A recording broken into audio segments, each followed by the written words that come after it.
મિત્રો, આ કેસમાં બંને પક્ષે ખૂબ જ જોરદાર દલીલો કરવામાં આવી હતી। એમાં જે કેશવાનંદ ભારતીજીના કેસને રિપ્રેઝેન્ટ કરતા હતા ભારત દેશના દિગ્ગજ વકીલ નાની પાલખીવાલા સાહેબ, અને સામે સરકાર પક્ષે HM શિરવઈ અને નિરેન ડે જેવા ધુરંધર વકીલો હતા।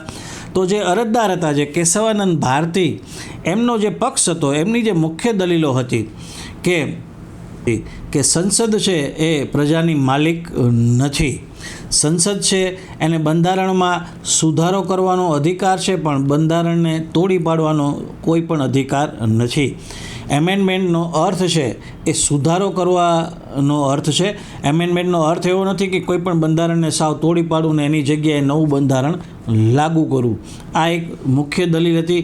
બીજી દલીલ હતી કે પાર્ટ 3 એટલે કે બંધારણના પાર્ટ 3માં જે મૂળભૂત અધિકારો આપવામાં આવ્યા છે એ પવિત્ર છે, એ લોકશાહીનો સ્તંભ છે, એને ક્યારેય પણ છીનવી શકાય નહીં, એને ક્યારેય પણ નાબૂદ કરી શકાય નહીં। સંસદ પાસે ગમે તેટલી અમર્યાદ શક્તિ કેમ ન હોય, પરંતુ આ જે મૂળભૂત અધિકારો છે એને સંસદ છે એને અડી શકતી નથી।